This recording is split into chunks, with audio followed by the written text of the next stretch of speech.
February 1st, Exodus 9 through 12. Exodus 9. Go back to Pharaoh, the Lord commanded Moses. Tell him, this is what the Lord, the God of the Hebrews, says. Let my people go so they can worship me. If you continue to hold them and refuse to let them go, the hand of the Lord will strike all your livestock, your horses, donkeys, camels, cattle, sheep, and goats, with a deadly plague. But the Lord will again make a distinction between the livestock of the Israelites and that of the Egyptians. Not a single one of Israel's animals will die. The Lord has already set the time for the plague to begin. He has declared that he will strike the land tomorrow. And the Lord did just as he had said.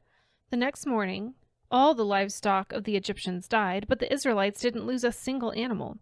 Pharaoh sent his officials to investigate, and they discovered that the Israelites had not lost a single animal.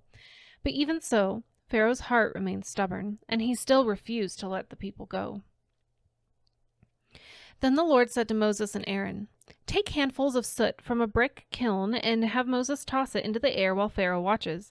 The ashes will spread like fine dust over the whole land of Egypt, causing festering boils to break out on people and animals throughout the land.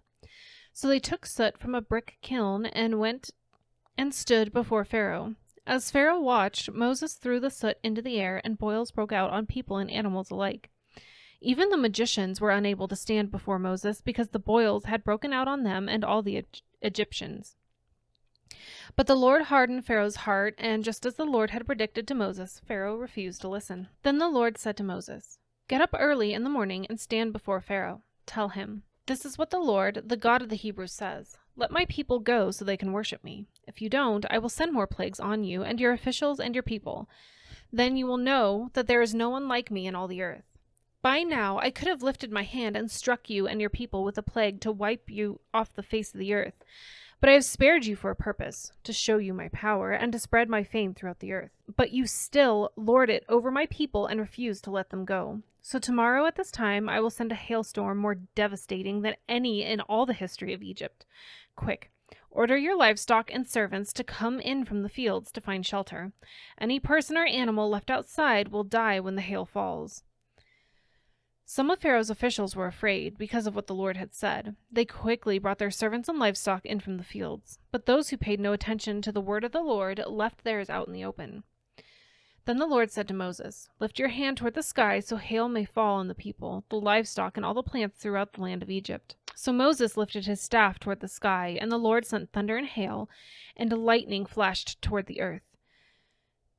The Lord sent a tremendous hailstorm against all the land of Egypt. Never in all the history of Egypt had there been a hailstorm like that, with such devastating hail and continuous lightning.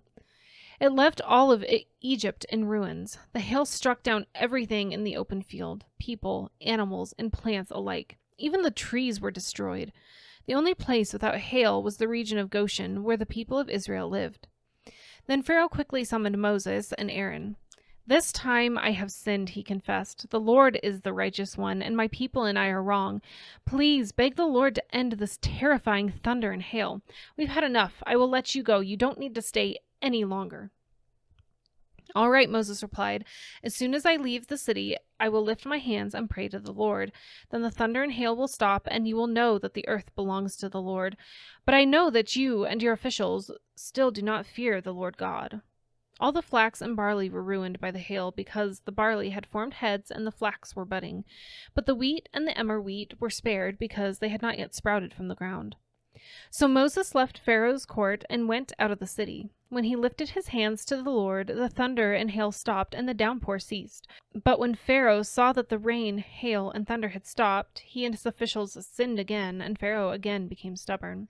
Because his heart was hard, Pharaoh refused to let the people leave, just as the Lord had predicted through Moses. Exodus 10. Then the Lord said to Moses, Return to Pharaoh and make your demands again. I have made him and his officials stubborn so I can display my miraculous signs among them. I've also done it so you can tell your children and grandchildren about how I made a mockery of the Egyptians and about the signs I displayed among them, and so you will know that I am the Lord. So Moses and Aaron went to Pharaoh and said, This is what the Lord, the God of the Hebrews, says. How long will you refuse to submit to me?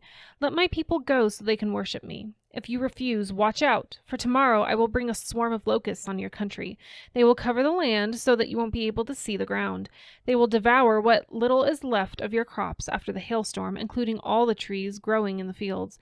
They will overrun your palaces and the homes of your officials and all the houses of Egypt. Never in the history of Egypt have your ancestors seen a plague like this one." And with that, Moses turned and left Pharaoh. Pharaoh's officials now came to Pharaoh and appealed to him. "How long will you let this man hold us hostage? Let the men go to worship the Lord their God. Don't you realize that Egypt lies in ruins?" So Moses and Aaron were brought back to Pharaoh. "All right," he told them, "go and worship the Lord your God. But who exactly will be going with you?" Moses replied, "We will all go, young and old, our sons and daughters, and our flocks and herds. We must all join together in celebrating a festival to the Lord."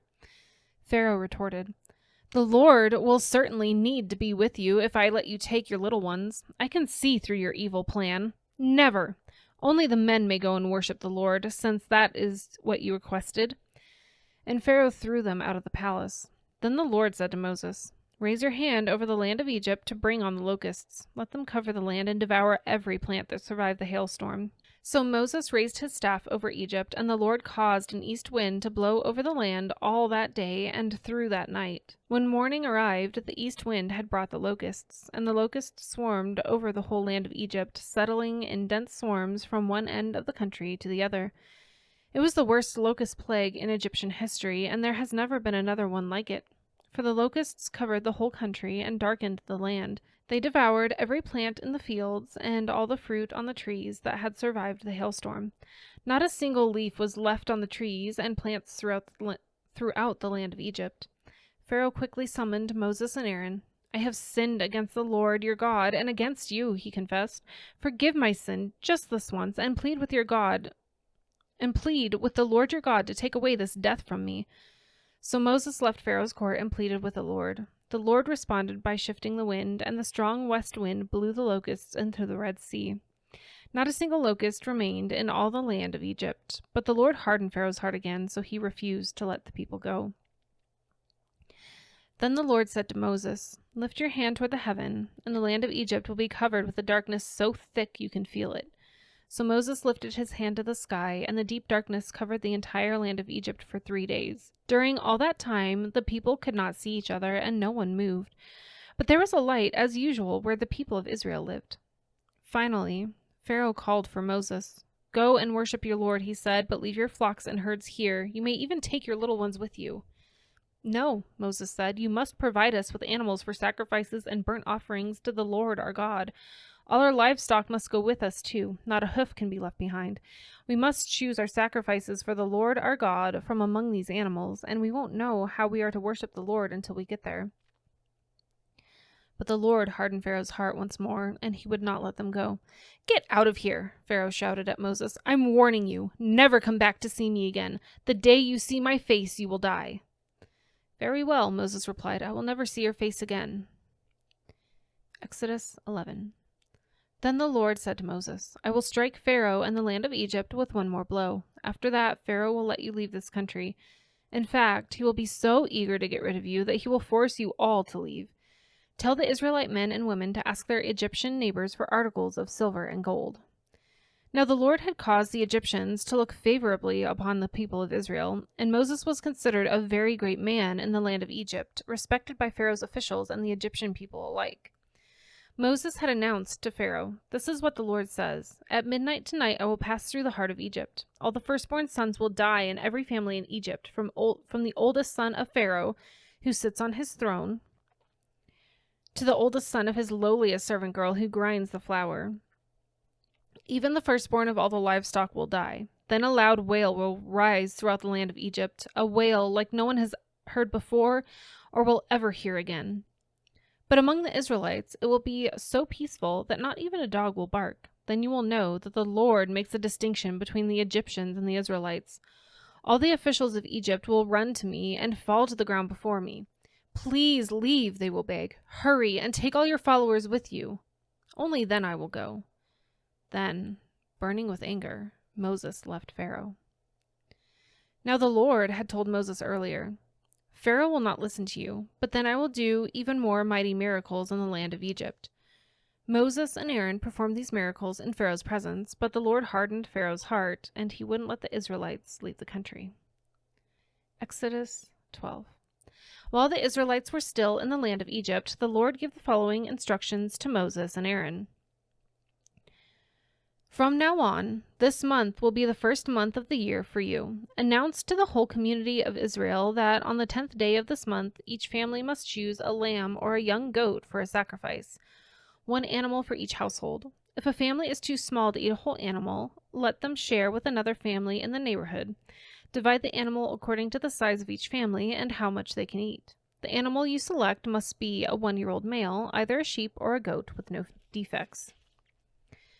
Take special care of this chosen animal until the evening of the 14th day of the first month.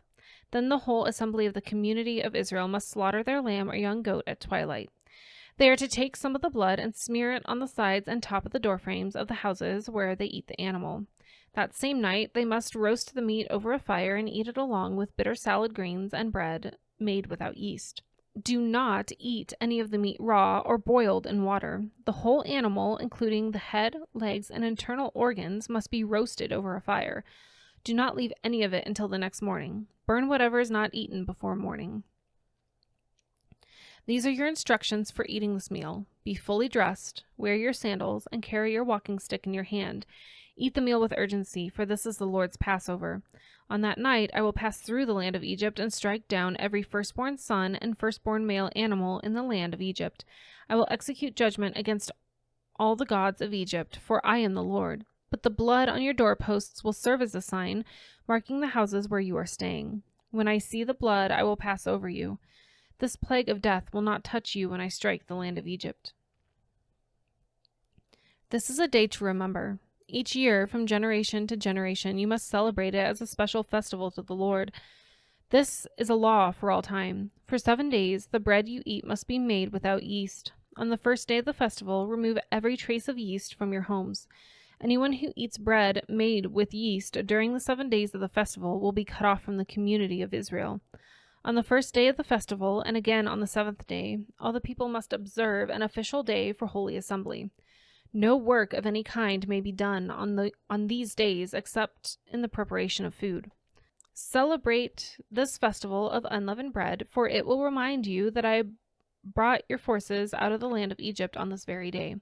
This festival will be a permanent law for you. Celebrate this day from generation to generation. The bread you eat must be made without yeast from the evening of the 14th day of the first month until the evening of the 21st day of that month. During those 7 days, there must be no trace of yeast in your homes. Anyone who eats anything made with yeast during this week will be cut off from the community of Israel.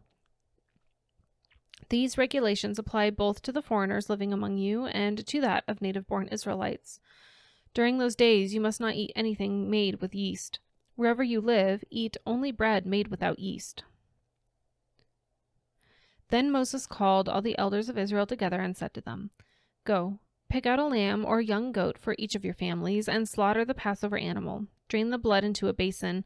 Then take a bundle of hyssop branches and dip it into the blood. Brush the hyssop across the top and sides of the door frames of your houses, and no one may go out through the door until morning, for the Lord will pass through the land to strike down the Egyptians. But when he sees the blood on the top and sides of the door frame, the Lord will pass over your home. He will not permit his death angel to enter your house and strike you down. Remember, these instructions are a permanent law that you and your descendants must observe forever. When you enter the land the Lord has promised to give you, you will continue to observe the ceremony. Then your children will ask, What does the ceremony mean? And you will reply, It is the Passover sacrifice to the Lord, for he passed over the houses of the Israelites in Egypt. And though he struck the Egyptians, he spared our families. When Moses had finished speaking, all the people bowed down to the ground and worshipped. So the people of Israel did just as the Lord had commanded through Moses and Aaron. And that night at midnight, the Lord struck down all the firstborn sons in the land of Egypt, from the firstborn son of Pharaoh, who sat on his throne, to the firstborn son of the prisoner in the dungeon. Even the firstborn of their livestock were killed. Pharaoh and all of his officials and all the people of Egypt woke up during the night, and loud wailing was heard throughout the land of Egypt. There was not a single house where someone had not died. Pharaoh sent for Moses and Aaron during the night. "Get out," he ordered, "leave my people, and take the rest of the Israelites with you. Go and worship the Lord as you have requested. Take your flocks and herds as you said, and be gone. Go, but bless me as you leave." All the Egyptians urged the people of Israel to get out of the land as quickly as possible, for they thought, "We will all die."